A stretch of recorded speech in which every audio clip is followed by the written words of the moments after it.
Bom dia, meus irmãos, a paz do Senhor. Que bom que você está aqui. Que bom que nós estamos juntos mais uma vez. Esse momento em especial para mim é gratificante demais. Eu confesso que tinha preparado já um esboço de pregação e ele não está perdido, mas o complemento dele veio agora há pouco, e que eu estava assistindo um filme e Deus, eu amo quando Deus fala comigo. E ele falou comigo através do filme. E, enfim, a pregação vai ser ainda melhor. Vai ser ainda mais rica de conhecimento e de revelação. Então eu agradeço a Deus por esse momento, por Ele ter me chamado para isso, por eu ver acompanhar que vocês estão aí, fiéis à palavra de Deus, fiéis ao canal que propaga a palavra de Deus. É para isso que eu estou aqui. É para exaltar o Senhor, para exaltar a Deus, exaltar o Senhor Jesus, cada vez mais. E essa é uma das formas em que eu posso fazer isso. Você que está aí do outro lado, além do fato de estar aí acompanhando comigo essa reflexão, participando, interagindo, mergulhando, imergindo na palavra de Deus, você pode compartilhar ela. É para isso que a gente está aqui. A gente está aqui para espalhar o Evangelho, para servir a Deus. E esse é um modo de fazer isso. Deixe o Evangelho chegar a toda e qualquer criatura, porque um dia chegou até você e fez bem. Então passe isso adiante. A gente está aqui para isso. Amém, meu irmão? Vamos para a palavra.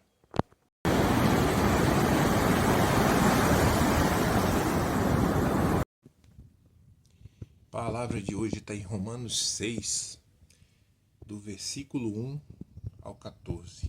E diz assim: Que diremos, pois? Permaneceremos no pecado para que a graça abunde? De modo nenhum. Nós, que estamos mortos para o pecado, como viveremos ainda nele? Ou não sabeis que todos quantos fomos batizados em Jesus Cristo, fomos batizados na sua morte?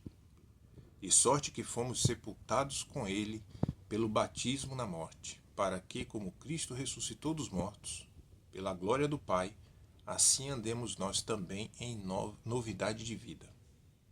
Porque se fomos plantados juntamente com ele na semelhança da sua morte, também o seremos na da sua ressurreição. Sabendo isto, que o nosso homem velho foi com ele crucificado, para que o corpo do pecado seja desfeito, para que não sirvamos mais ao pecado. Porque aquele que está morto está justificado do pecado. Ora, se já morremos com Cristo, cremos que também com ele viveremos, sabendo que, havendo Cristo ressuscitado dos mortos, já não morre. A morte não terá mais domínio sobre ele. Pois, quanto a ter morrido, de uma vez morreu para o pecado, mas quanto a viver, vive para Deus. Assim também vós considerai-vos como mortos para o pecado, mas vivos para Deus em Cristo Jesus nosso Senhor. Não reine, portanto, o pecado em vosso corpo mortal, para lhe obedecerdes em suas concupiscências. Nem tampouco apresentei os vossos membros ao pecado por instrumento de iniquidade, mas apresentai-vos a Deus, como vivos dentre mortos, e os vossos membros a Deus como instrumentos de justiça.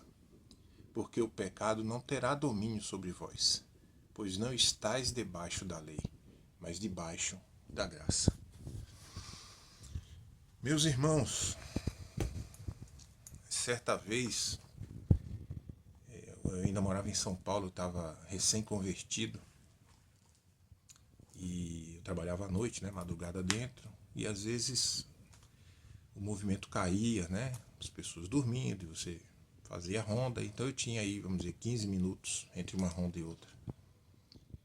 E rolando a tela do Facebook, entrei numa conversa aleatória. Eu só entrei porque tinha um amigo meu nela, mais novo que eu, a gente estudou junto. E aí eu vi que a conversa começou a falar sobre Deus, sobre o sacrifício de Jesus, né, sobre salvação. E aí, jovens, né? A maioria deles todos. Eu já fui jovem, já fui adolescente, e quando a gente está nessa fase, a gente acha que é dono do mundo e que sabe de tudo. Então, muitos deles, ironizando, né, perguntavam assim: nós fomos salvos de quê? Né? Uns 3 ou 4 colocaram isso lá, ironizando. E aí eu respondi imediatamente: nós fomos salvos de nós mesmos. Meus irmãos, eu fiz um resumo, né? Um apanhado. E vocês vão me ver aqui desviando a visão, pedindo ajuda às anotações. Mas eu asseguro que vai valer a pena. Porque, bom, quando se trata da palavra de Deus, vale a pena em todos os sentidos. Mas esse apanhado me deixou tão feliz, sabe? E principalmente com o encerramento, que foi justamente agora há pouco, em que Deus quis, é como se Ele tivesse dito para mim: acrescente mais isso. Eu preciso falar através de você. E a palavra diz, meu irmão, que nós estamos mortos para o pecado. Morto para o pecado significa que o pecado não tem mais controle sobre nós. Se a mensagem da graça não muda o comportamento de uma pessoa, então é porque ela não entendeu o que ganhou. O quão grande e importante, sabe, é esse presente que nós ganhamos. O Evangelho, a graça de Deus. É fato que ainda há no cristão a presença de desejos pecaminosos. Também significa que o pecado está diminuindo, porque a santificação ela é progressiva, ela vai aumentando aos poucos. E isso tudo é fruto do Espírito de Deus que hoje vive dentro de cada um de nós. Então nós entendemos que mesmo que o pecado ainda permaneça em nós, ele não controla mais a nossa personalidade nem a nossa vida. O nosso velho homem é o homem não regenerado. O próprio coração dita o que o corpo deve fazer. Este modo de viver para si mesmo não é mais conveniente que façamos isso. Porque nós devemos buscar e amar a Deus e a sua vontade, reconhecendo que a vontade dele é infinitamente melhor do que a nossa. A nossa, meu irmão, está baseada sempre em egoísmo e em vaidade. Salomão falou disso em Eclesiastes. Todo o livro de Eclesiastes fala sobre a nossa vaidade e aonde ela nos leva. Salomão teve tudo que quis e nada disso satisfez seu espírito, sua alma. Porque o que faltava realmente ele não tinha buscado. E olha que Salomão foi o rei mais sábio que já existiu. Porque foi isso que ele pediu a Deus. Quando Deus perguntou o que ele queria. E ele pediu sabedoria para governar o povo. E ele teve tudo.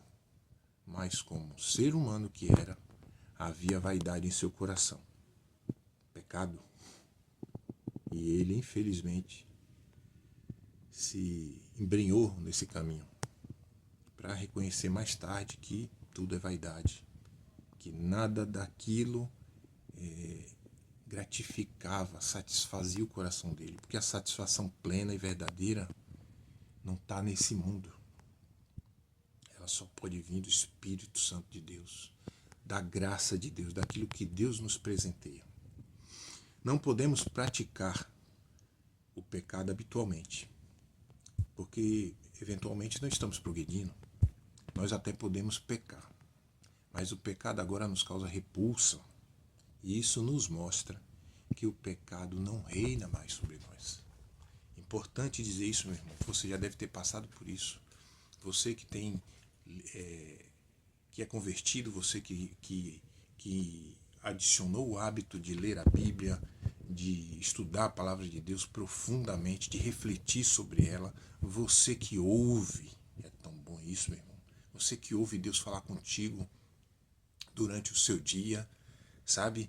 Numa placa que você lê e ela está falando com você no exato momento que você precisa ouvir aquilo. É Deus, num muro pintado, numa música, num filme, na natureza, no cotidiano. Que Deus é isso.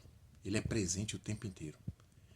E se você consegue ver, ouvir, sentir a Deus, você entende que mesmo quando a gente faz algo errado, aquele sentimento que a gente acha que é remorso, é repulsa, você sabe que errou e sabe que o que você fez não foi certo. Você se arrepende amargamente, porque você vai ter uma lembrança que você foi capaz de fazer aquilo e você sabe, tua consciência, que é o Espírito de Deus, está aí dentro dizendo para você, não foi certo, filho. A gente sabe também que quando a gente se arrepende de coração, o pecado é apagado. Às vezes até a gente perdura isso, né? Porque a gente fica se culpando, se martirizando. Por que eu fiz? Porque Deus já perdoou, porque Ele sabe que você realmente se arrependeu. Então, meu irmão, nosso papel é realmente viver para Cristo. É viver a semelhança dEle. Em todo ato, em todo pensamento, em toda atitude, em tudo que nós fizermos ou formos fazer.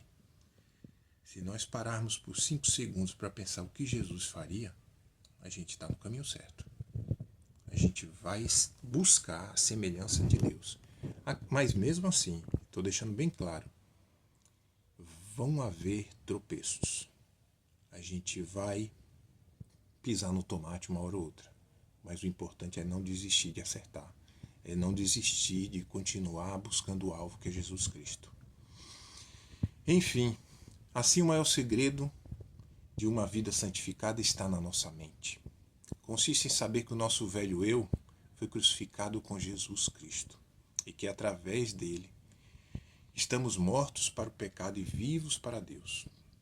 Precisamos lembrar, relembrar, refletir, ponderar, compreender essas verdades até que elas se tornem parte de nós, inseparáveis. Tão integrante da nossa vida que um retorno à antiga vida seja algo inconcebível. Seria o mesmo que você ser livre de uma prisão e você querer voltar para ela. Ou você ser curado de uma doença em que você sofreu muito e você querer ficar doente de novo. É inconcebível esse pensamento. Assim também é em relação à nossa antiga vida. Nós morremos para o pecado e hoje vivemos para Cristo. E precisamos pôr isso na prática. Fomos comprados com o sangue de Jesus. Se lembrarmos disso, não mais agiremos como se fôssemos donos de nós mesmos. Pertencemos a Jesus agora. Não podemos viver sem levar em conta a sua vontade perfeita. Fomos tirados do domínio do pecado e o Espírito Santo agora está em nós, nos dando o poder que precisamos para resistir ao pecado. A nossa união com Cristo rompeu com a nossa velha vida e nos comprometeu com uma vida totalmente nova.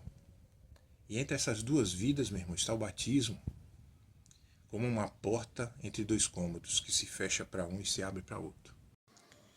Por fim, meus irmãos, eu gostaria de terminar esse estudo, essa reflexão com uma revelação que me foi feita há pouco.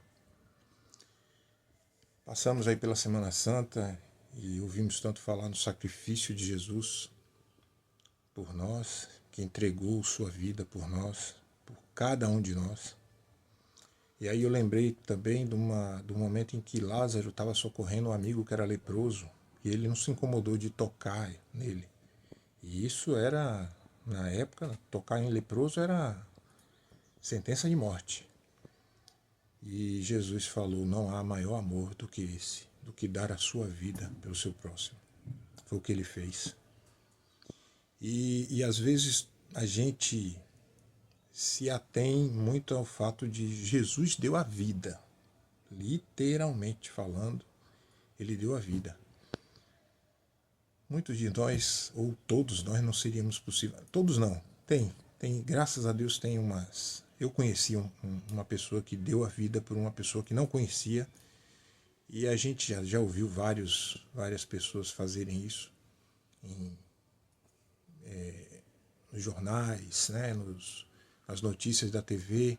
Eu conheci um rapaz muito gente boa que ele entrou no mar para socorrer uma pessoa que estava se afogando e ele conseguiu e ela saiu, mas ele ficou. E a gente se apega muito a isso. Mas o sacrifício, meu irmão, para o qual nós fomos chamados pelo exemplo de Jesus a fazer, é de sair desse egoísmo, desse egocentrismo que a gente vive, em que a gente só se preocupa com o que se refere a gente mesmo, aos nossos interesses, sabe? É um profundo egoísmo. Hoje em dia a gente vê até criando-se memes aí na internet em que uma pessoa sofre um acidente na estrada ou na cidade e a primeira coisa que se faz é pegar o celular para filmar. Isso é de uma frieza profunda, sabe? Porque você pode ser o próximo a passar por aquilo e você vai querer que alguém te socorra. Você vai querer que alguém pare o que está fazendo, pare a sua rotina, pare os seus interesses e vá te ajudar. Sabe? Isso a gente já começa dentro de casa. E às vezes a gente não faz isso. A gente está tão concentrado em fazer as coisas do nosso jeito, do jeito que a gente quer, as nossas escolhas, sabe? Eu quero assim e pronto. E você não procura perguntar ao seu próximo, e você quer o que? O que você acha? Não, você cria um autoritarismo disfarçado de qualquer outra coisa, que eu não sei nem dar nome a isso, e você impõe o seu jeito e é daquele jeito e pronto. E há de alguém que contrarie. A gente faz isso com o filho, a gente faz isso com o pai. As duas pregações passadas aí, as duas últimas, eu tenho falado sobre isso, da importância para o nosso próximo. Começando pelo nosso próximo. O sacrifício. Às vezes a gente não quer abrir mão da nossa rotina por conta dos nossos pais que estão velhos. Pois é. Ou pelas coisinhas bobas dos nossos filhos, ou dos nossos parentes próximos, sabe? Se importar de verdade. A gente não faz isso, aí a gente já não faz isso dentro de casa, pior na rua. Então, a partir de hoje, começa a pensar nisso. Porque toda a mensagem do Evangelho está dizendo: ame a ti mesmo, ame a seu próximo como a ti mesmo. Ame a Deus sobre todas as coisas e teu próximo como a ti mesmo. E eu vou dizer numa outra frase que todo mundo conhece, até quem não é convertido. Faça ao seu próximo o que você gostaria que fizessem para você. Isso é uma máxima imutável. É exatamente disso que a palavra está falando. Então, meu irmão, quando você vê alguém tropeçar na rua e cair, imagine que fosse você não ia querer ajuda. O carro parou no meio do trânsito, só tem você para empurrar. Para o teu e vai ajudar o cara a empurrar, a mulher, o cara, sei lá, quem for. Trocar um pneu, enfim, pare a sua rotina, pare a sua vida egoísta e vá dar sentido a ela, que o sentido é servir ao próximo, é se sacrificar pelo próximo. Comece, meu irmão. Quando você está procurando sentido aí para a sua vida no mundo, o sentido começa aí dentro de você. É onde está o Espírito Santo de Deus guardado, ensinando a você, insistindo porque não desiste de você, porque te ama, como é que deve se viver. Então, comece. Comece dentro de sua casa, comece com os seus e espalhe isso mundo afora. Primeiro que você vai sentir eu falo disso sempre, porque tudo relacionado a Deus nos traz uma satisfação que não passa. A primeira delas é você sentir que é capaz de fazer bem a alguém. sem pedir nada em troca, sem não querer nem ao menos um muito obrigado, mas só de você estar fazendo o bem. Isso vai te fazer um bem que esse bem não passa. E você não precisa contar para ninguém, é algo seu. Entre você e Deus, que está aí dentro de você. Amém? Até a próxima semana.